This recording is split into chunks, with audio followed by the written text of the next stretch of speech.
Bonjour, chronique littérature aujourd'hui et double chronique japonaise plus ou moins, puisque je vais vous parler d'abord du roman de Yukio Mishima Confession d'un masque et ensuite de l'essai de Marguerite Yourcenar sur Mishima qui s'intitule Mishima ou la vision du vide. Donc pour ce qui est du premier livre, donc c'est un livre de Mishima Yukio intitulé Confession d'un masque, soit en VO japonaise Kamen no Kokuhaku. Ça a été traduit de l'anglais, attention, par René Villotto, publié aux éditions Gallimard dans la collection Folio. Le livre est paru en 1949 au Japon, il a été réédité plusieurs fois à partir de 1958 en France je crois. L'édition que j'ai lue plus précisément date de 2013 et ça fait 246 pages.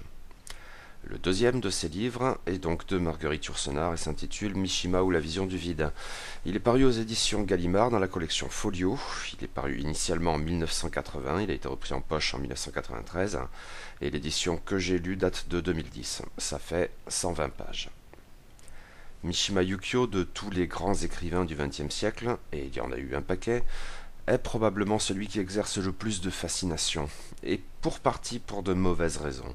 Sa mort histrionique comme un événement de la vraie vie qu'on jugerait trop poutré s'il figurait dans un roman. Il serait dommage pourtant que la mort de l'auteur, bon ça on ne parle même plus de sa vie à ce stade, gomme par sa folle démesure son œuvre. Ou en tout cas le meilleur de son œuvre, car cet écrivain de génie ne rechignait pas à commettre de temps en temps une petite chose alimentaire. Qu'importe, les romans, recueils ou pièces de théâtre brillants ne manquent assurément pas, et parmi ces titres majeurs, Confession d'un masque occupe une place particulière, celle d'un déclencheur, d'une certaine manière, car si ce n'est pas le premier roman de Mishima, c'est le second, sauf erreur, c'est néanmoins celui qui, très vite, alors qu'il n'est âgé que de 24 ans, en fait d'ores et déjà une célébrité et un écrivain reconnu et apprécié aussi bien par la critique que par le public. C'est aussi une œuvre qui contient en germe un certain nombre d'aspects qui ressurgiront par la suite dans la vie et dans la bibliographie de Mishima, et à bon droit car il s'agit d'emblée d'un texte relativement ambigu, dont je suppose qu'il faut le rattacher au courant très nippon du Watakushi Shosetsu ou roman du moi, une forme d'autofiction où l'autobiographie de l'auteur ne se dissimule pas totalement sous le récit romanesque, à moins qu'il ne faille prendre les choses à l'envers, et dans tous les cas en se méfiant raisonnablement de ce que l'on nous dit. Il était bien temps que je lise Confession d'un masque, mais j'ai supposé que c'était peut-être aussi le bon moment pour lire un fameux petit ouvrage consacré à l'auteur, et œuvre d'une prestigieuse consoeur française, Mishima ou la vision du vide, de Marguerite Yourcenar. Un essai paru initialement en 1980, soit 10 ans après le suicide de Mishima, et qui en traite forcément, mais sans oublier l'œuvre derrière le fait divers. Confession d'un masque, comme de juste, y joue un certain rôle, même si l'académicienne s'intéresse surtout ici à la tétralogie de la mère de la fertilité. C'est une lecture que je repoussais sans cesse, parce que j'avais le sentiment de ne pas avoir suffisamment lu Mishima, notamment la dite tétralogie d'ailleurs, et disons-le parce que je n'avais rien lu d'Yourcenar. Les nouvelles orientales, c'est encore très récent pour moi. Mais je me suis dit, à tort ou à raison, que ce serait le bon moment pour au moins une première lecture, dans l'idée d'y revenir peut-être plus tard, quand je connaîtrai mieux aussi bien Mishima que Yourcenar. Mais tout d'abord, Confession d'un masque. Ce roman paraît donc en 1949, et le jeune Mishima passe aussitôt du statut d'inconnu à celui de célébrité. Ce qui, au-delà des évidentes qualités proprement littéraires de ce volume, peut surprendre un tantinet. Le thème en est passablement tabou et l'époque compliquée. Le Japon vient de perdre la guerre et est encore occupé par les Américains. Ceci étant, le genre Watakushi Shousetsu s'était semble-t-il porté sur les récits où les auteurs-narrateurs avouaient leurs travers, ce qui va d'ailleurs bien avec l'idée d'une confession. En l'espèce, Mishima via un narrateur parfois appelé Kochan, mais c'est un diminutif affectueux qui pouvait s'appliquer à son véritable nom. Mishima donc témoigne de son éveil à la sexualité, et plus exactement à l'homosexualité, teinté de fantasmes sadomasochistes, mais probablement masochistes avant tout, dans une société qui ne prise pas exactement ces tendances. Aussi, tout en faisant l'aveu de ses mauvaises habitudes, c'est-à-dire la masturbation, se sentait-il contraint de porter ce masque de normalité en société. Mais l'imposture ne pouvait probablement pas durer, ainsi que l'auteur-narrateur en témoigne même à demi-mot à la fin du roman. Pourtant, la question de l'homosexualité de Mishima demeurerait longtemps taboue. Ici, je suis tenté de faire un rapprochement qui, peut-être, n'a pas lieu d'être et ne fait que témoigner de ce que mes connaissances en matière de littérature japonaise sont bien trop parcellaires. L'année précédant la parution de Confession d'un masque, un autre grand roman japonais avait adopté un dispositif qui me paraît assez proche, La déchéance d'un homme de Dazai Osamu, un auteur presque systématiquement associé au roman du mois. Passons sur le fait que les deux auteurs se sont suicidés. Pour Mishima, cela ne se produirait que 21 ans plus tard. Et quand on voit le nombre de grands écrivains japonais qui se sont suicidés au XXe siècle, de toute façon... Mais voici deux grands textes de la littérature nippone du XXe siècle, parus en l'espace d'une année, dans lesquels les auteurs, jeunes encore, voire très jeunes, exposent leur propre vie, les indices ne manquent pas, mais surtout leurs penchants jugés par d'autres, mais aussi par eux-mêmes, les plus immoraux, avec ce qui relève peut-être parfois d'une forme de complaisance, mais confessent avant toute chose que la société dans laquelle ils vivaient leur imposait de porter un masque. Le terme même, sauf erreur, revient chez Dazai quand il pose et justifie sa figure de bouffon. Les deux auteurs usent de ces sujets parfois limites pour en extraire la meilleure littérature, mais il y a assurément une part d'exhibitionnisme dans la démarche. Peut-être ne faut-il pas cependant s'attarder trop longtemps sur ce terme méprisant, car l'exposition était en même temps sincère. Reste que le texte de Dazai constitue comme un préambule à sa mort, si celui de Mishima est davantage un préambule à une carrière et à une vie. Car dans Confession d'un masque, on est tenté, le lecteur contemporain est tenté, de faire quelque chose qui était forcément impossible pour le lecteur japonais de 1949, tirer des traits, dessiner des trajectoires, anticiper tout ce qui suivrait, et pour le coup jusqu'à la mort, oui. La figure du masque, soit du personnage, à vrai dire, n'en acquiert que davantage d'importance. Le roman de Mishima s'ouvre sur des tableaux saisissants d'une enfance remémorée au prisme de fantasmes divers, généralement liés d'abord à l'art, plus tard à la littérature. Il est intéressant à ce propos de constater combien les références avancées par l'auteur sont généralement européennes, bien plus fréquemment en tout cas que japonaises. Quoi qu'il en soit, dans ces pages vibrantes et d'une élégance chargée de perversité, l'auteur se livre à une auto-analyse exhaustive, traquant dans les moindres souvenirs, probablement idéalisés, les sources de son être adulte, sources qui ne peuvent que témoigner de ses mauvais penchants. Nous voyons ainsi le petit Kochan, élevé par sa grand-mère assez spéciale, s'enthousiasmer pour deux beaux chevaliers, un tout particulièrement, dont les traits androgynes l'émeuvent bien avant qu'il soit en mesure d'exciter ses hormones, jusqu'à l'instant fatidique où la vérité lui apparaît, c'est en fait le portrait d'une femme, une certaine Jeanne d'Arc, et le charme est rompu. Mais les chevaliers peuvent avoir d'autres atouts aux yeux du petit Kochan, tout particulièrement celui qui, combattant un dragon, subit 1000 douleurs et 1000 morts. Kochan, ou plus exactement son être adulte se repenchant sur son enfance, de sorte à la rendre plus romanesque, un masque parmi tant d'autres, perçoit bien que ce sont ses souffrances qui lui plaisent, et quand le conte s'autorise la fantaisie de ressusciter le héros et de lui donner l'occasion de vaincre, le petit lecteur se sent floué. Il relit sans cesse l'histoire, mais en n'en conservant que les passages de souffrance et de mort. C'est le reste qu'il censure, en masquant les mots malheureusement positifs de sa petite main d'enfant. L'éveil à la sexualité bientôt changera la donne, ou non, l'éclaircira, au fil d'un récit qui se déroule comme naturellement de causes en conséquences. Le passage très célèbre et tellement fort vaut bien d'être cité, pages 42 à 45. Je commençais par tourner une page vers la fin du volume. Soudain apparut à l'angle de la page suivante une image dont je ne pus m'empêcher de croire qu'elle était là pour moi, à m'attendre. C'était une reproduction du Saint-Sébastien de Guido Reni, qui fait partie des collections du Palazzo Rosso, à Gênes. Le tronc noir et légèrement oblique de l'arbre servant de poteau d'exécution se détachait sur un fond de forêt sombre et de ciel crépusculaire, ténébreux et lointain, dans le style de Titien. Un jeune homme d'une beauté remarquable était attaché nu au tronc d'arbre. Ses mains croisées étaient levées très haut, et les courroies qui lui liaient les poignets étaient fixées à l'arbre. Aucun autre lien n'était visible, et le seul vêtement qui couvrit la nudité du jeune homme était une grossière étoffe blanche nouée lâchement autour des reins. Je crus deviner que le tableau représentait le martyre d'un chrétien. Mais comme il était l'œuvre d'un peintre épris de beauté, appartenant à l'école éclectique issue de la Renaissance, même cette image de la mort d'un saint chrétien dégageait une forte odeur de paganisme. Le corps du jeune homme, on aurait pu le comparer à celui d'Antinoüs, le bien-aimé d'Adrien, dont la beauté a été si souvent immortalisée par la sculpture, ne montre aucune trace des épreuves du missionnaire ou de la décrépitude qu'on trouve dans les représentations d'autres saints. Au contraire, il n'y a là rien d'autre que le printemps de la jeunesse, rien que lumière, beauté et plaisir. Son incomparable nudité blanche rayonne sur un fond de crépuscule.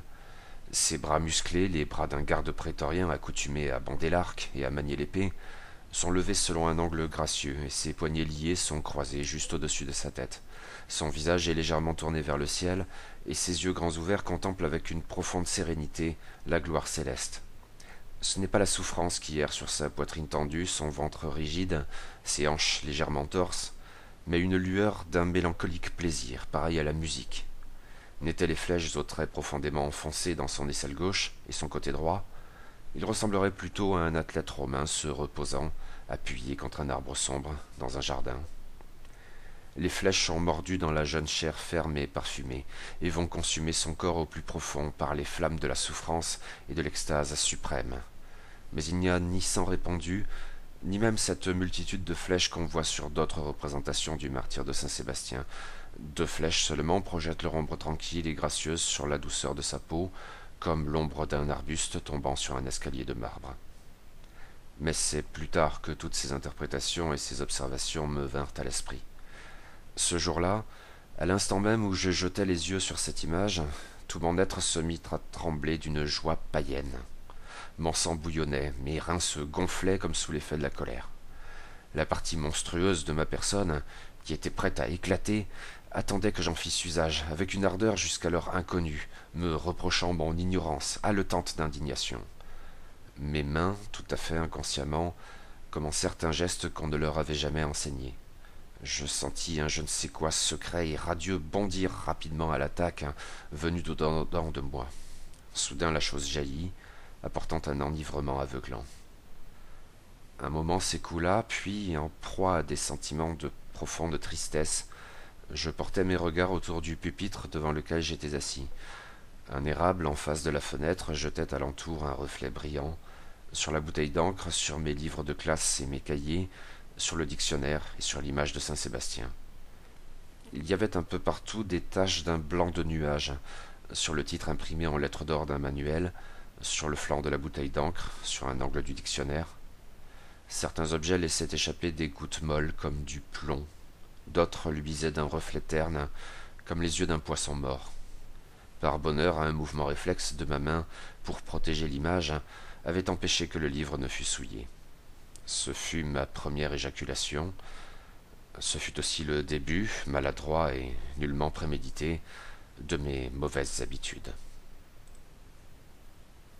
Cette épiphanie, car l'excitant martyr lui confère d'emblée quelque chose de sacré, et à nos yeux de lecteurs on y voit l'origine de ce qui est peut-être la plus célèbre photographie de Mishima, cette révélation donc n'est peut-être pas immédiatement vécue comme telle, notamment parce que dans la société japonaise des années 30 plus encore qu'aujourd'hui, outre que les mauvaises habitudes suscitent invraisemblablement la suspicion voire la colère comme elles le font étrangement toujours, dans cette société donc les inclinations de Kochan sont inavouables.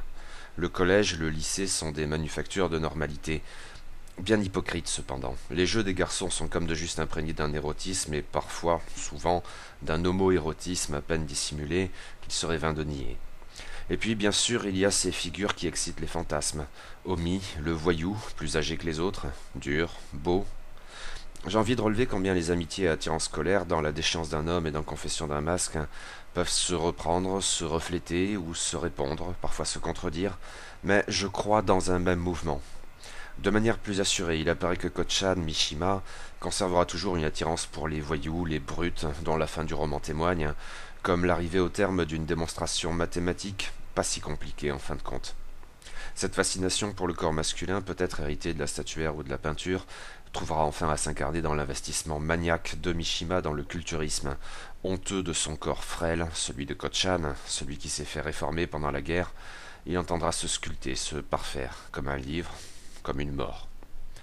Mais il y a un entre-deux qui peut étonner. De fait, Confession d'un masque progresse initialement comme le récit de la découverte par Kochan de son homosexualité, d'abord dans les livres, puis au collège et au lycée, sans pour autant nouer de véritables relations charnelles. Mais le propos au-delà n'est finalement pas celui de l'acceptation de son homosexualité, pas du moins avant les tout derniers paragraphes, et pas vraiment non plus celui des souffrances que l'impossibilité sociale de s'assumer ainsi susciterait. Dans toute la seconde moitié du roman, c'est bien l'idée du masque qui domine, mais de manière justement dépassionnée. La 4e de couverture parle d'un récit torturé sur la frustration du désir. C'est pour partie vrai et pourtant insuffisant, je pense, car le désir même frustré n'a pas forcément beaucoup de place dans ces pages. La tentative, même condamnée d'avance, de feindre la normalité, avec plein de guillemets, notamment au travers d'une amourette sciemment plate car forcément vide, avec une jeune femme du nom de Sonoko, donne bien davantage le sentiment d'une neutralité fade, si le style est tout sauf ça, Ni désir, ni véritable refoulement, une mauvaise pièce de théâtre où les acteurs portent nécessairement des masques et feignent des émotions qu'ils seraient bien en peine de ressentir, en pleine connaissance de cause.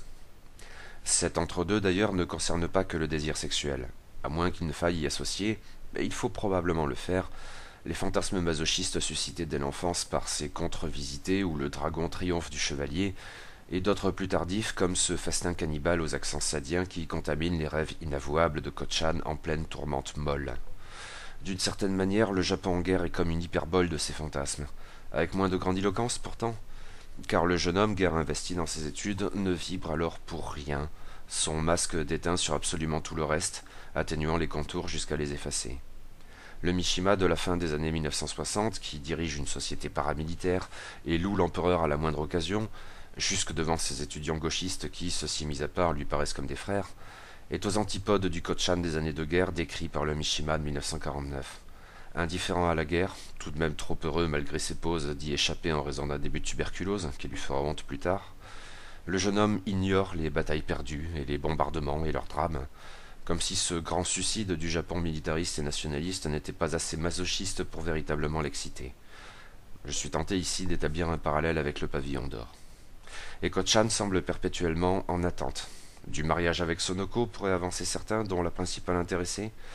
Non, Kotchan ne poussera pas la mascarade aussi loin. Il continuera d'attendre, et reprendra en fait la mascarade d'une manière plus mesquine encore, en s'accordant des rendez-vous volés avec une Sonoko mariée. En dernier recours, c'est à ses côtés, dans cette atmosphère pesante de faux adultères, qu'il prendra finalement conscience de ce dont il a besoin, soit toute autre chose. Le récit de Mishima est assurément d'une grande force, mais il est aussi surprenant, notamment en ce que la trame attendue, d'une certaine manière, est en définitive remisée de côté. La frustration du désir est bien là, mais relativement à l'arrière-plan, passé les chapitres de l'enfance et de l'adolescence, qui, je ne prétendrai pas le contraire, sont de loin ceux qui m'ont le plus séduit. Le roman, à part égale, évite tout pathos pour se réfugier dans une froideur et un détachement qui relèvent probablement pour partie de l'imposture, mais il n'en domine pas moins le ressenti dans la seconde moitié du roman.